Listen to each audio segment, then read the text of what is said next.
नमस्कार दोस्तों, मैं उम्मीद करता हूँ कि मेरा पहला वीडियो आपके लिए हेल्पफुल रहा होगा। तो आइए चलते हैं इसके पार्ट 2 की तरफ। जैसा कि हमने पिछले वीडियो में 5 यूनिट्स के बारे में डिस्कस कर लिया था कि क्या क्या हमें इम्पोर्टेंट पढ़ना ही है। नेक्स्ट हम बात करते हैं यूनिट 6 की कॉमर्शियल लॉ है। इसके अंदर सबसे पहले हम बात करें तो इंडियन कॉन्ट्रैक्ट एक्ट है जो सबसे मोस्ट इंपॉर्टेंट है। इससे इतने कोई टफेस्ट क्वेश्चन नहीं आते, डायरेक्ट सेक्शन बेस्ड क्वेश्चन आते हैं।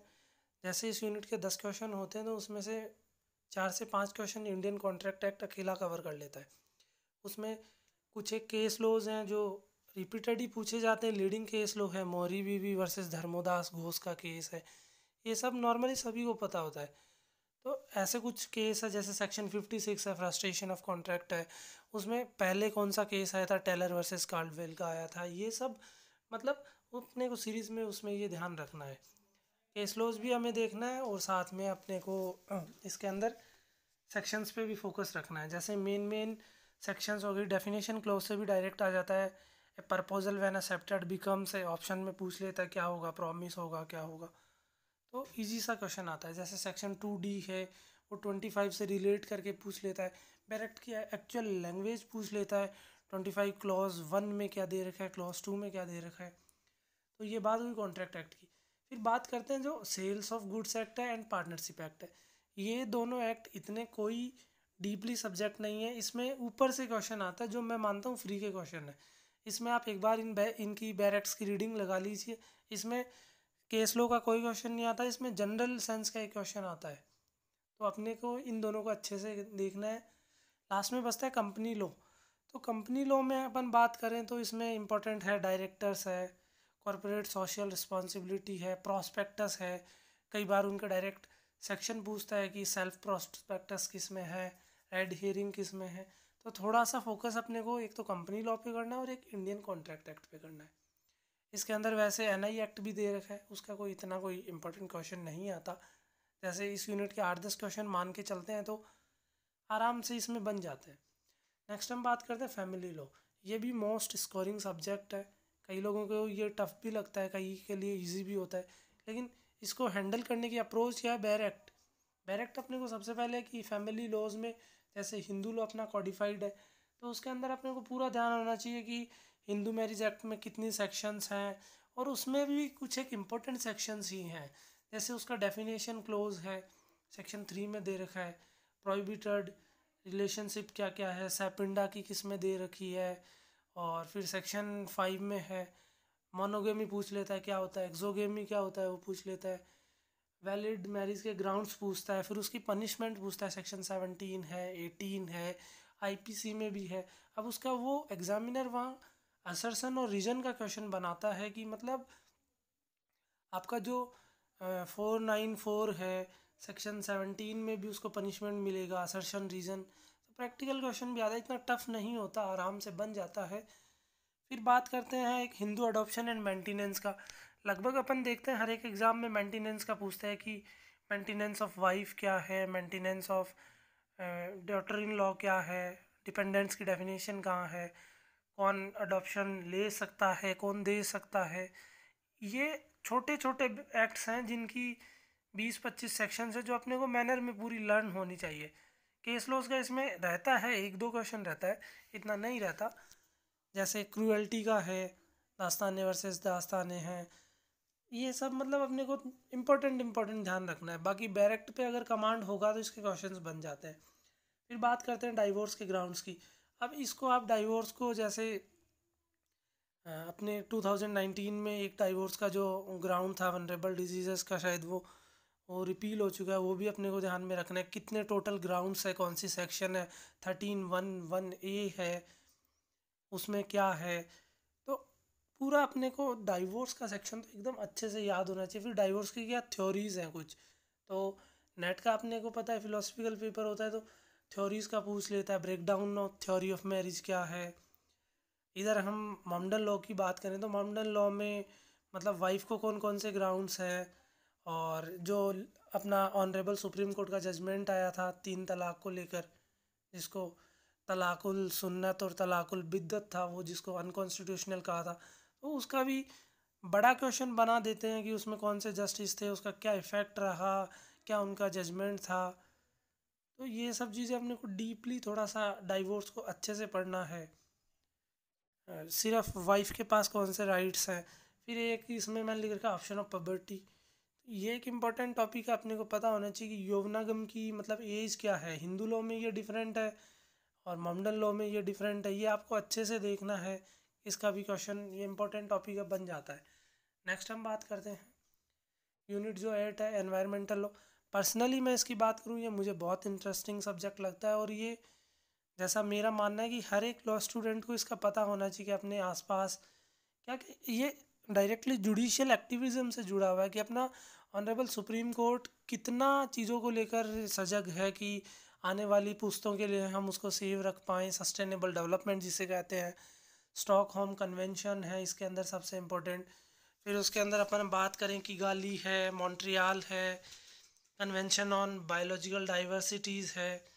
तो ये सब जो कन्वेंशंस हैं ये हमें अच्छे से याद होना चाहिए। क्योटो प्रोटोकॉल है, आप इनको देखोगे जैसे बुक है, बुक आप रेफ़र कर सकते हो, ऐसी शास्त्री की बुक है, उसमें अच्छे से बताया हुआ है कि कौन कौन सा कन्वेंशन कब आया। आपको ये मैनर में पता होना चाहिए थोड़ा सा। फिर अपन इसमें बात करते हैं जो जुडिशियल एक्टिविज्म का मैं आपको बता रहा था कि पॉल्यूटर पे प्रिंसिपल का डॉक्ट्राइन कौन से केस में आया, एब्सोल्यूट लाइबिलिटी किस में डिक्लेयर हुई। ये सब केस अपने को अच्छे से पता होना चाहिए। जैसे अपन इसमें फिर नेक्स्ट बात करें नेशनल ग्रीन ट्रिब्यूनल जो है, इसका कॉन्स्टिट्यूशन, इसका एक्ट बना हुआ है NGT 2010 का एक्ट। आप इसको ऑनलाइन डाउनलोड कर सकते हैं। जनरली आप देख सकते हैं क्योंकि एक तो क्वेश्चन इनसे हमेशा बनते हैं। अब यूनिट क्या है, यूनिट अकेला एनवायरनमेंट को फोकस करेगा लेकिन बहुत सारी चीज़ें पढ़ने को है।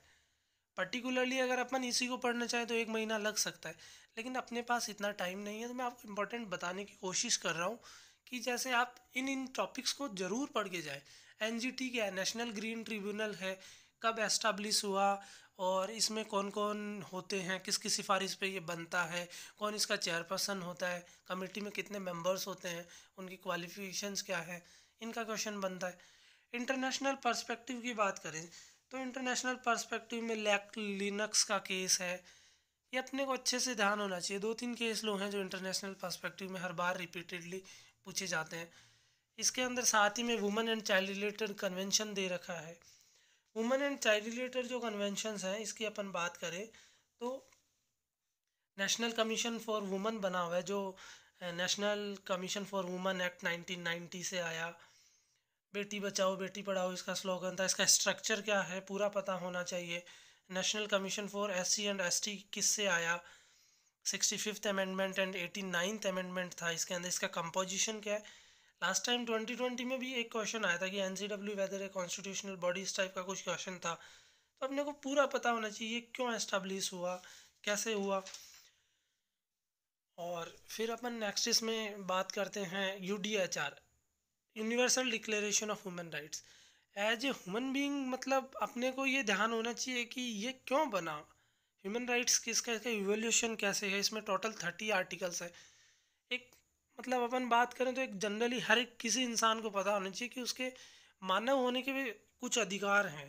कॉन्स्टिट्यूशनल राइट तो वो होते हैं जो अपने को कॉन्स्टिट्यूशन देगा, लेकिन ह्यूमन राइट्स वो हैं जो कि अपन यहाँ पे एज ए ह्यूमन बीइंग धरती पे पैदा हुए हैं तो सभी को मिलेंगे ये, इरेस्पेक्टिव ऑफ नेशनलिटी आपकी क्या, आप कहाँ के, भारत के हैं, जापान के हैं, अमेरिका के हैं।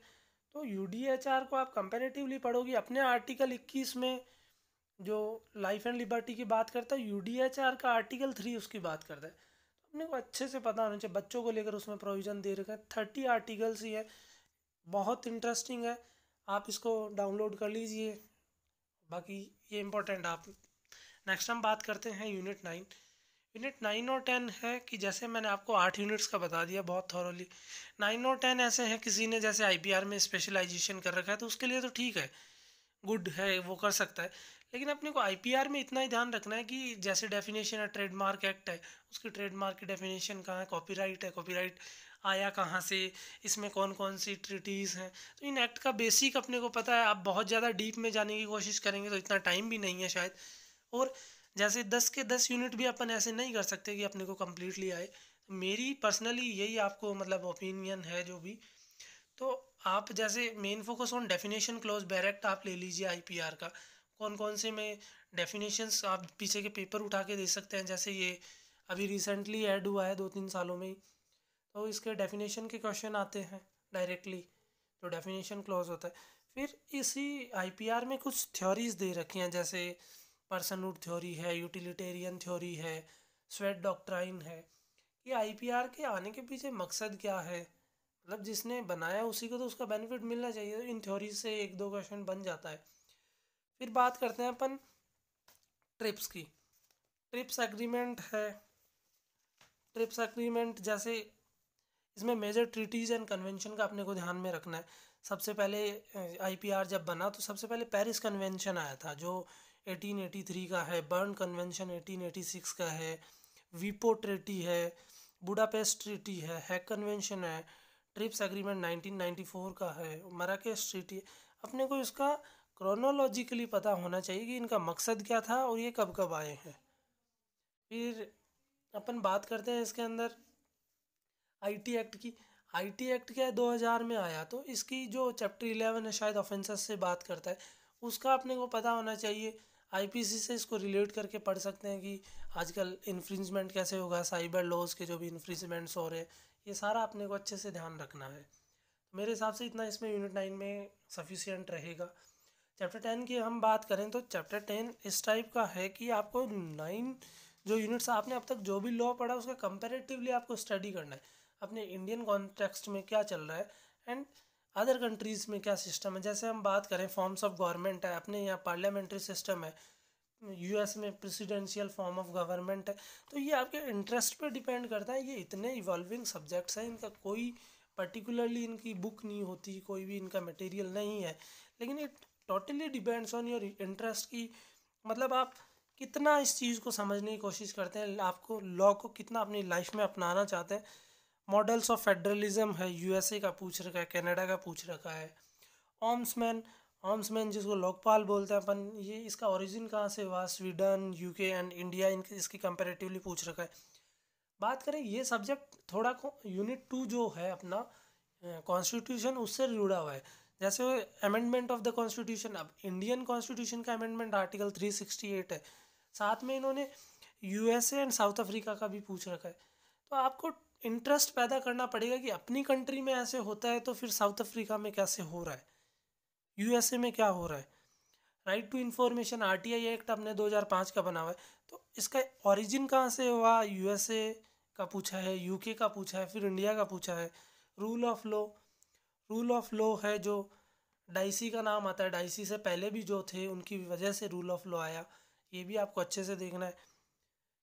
सेपरेशन ऑफ पावर्स है अपने यहाँ इंडिया में, मतलब 3 जो डिवाइडेशन हो रखा है, जुडिशरी, एग्जीक्यूटिव, ये सब UK, USA and France, independence of judiciary, judicial activism. तो ये टोटली अपन ने आज तक जो भी लॉ पढ़ा है उसकी कंपैरेटिवली स्टडी करना है।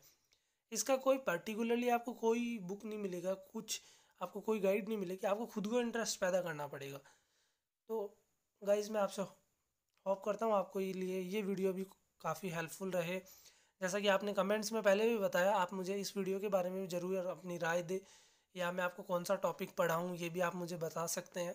आपको वीडियो कैसा लगा आप ज़रूर कमेंट बॉक्स में अपनी राय ज़रूर दें। Thank you so much.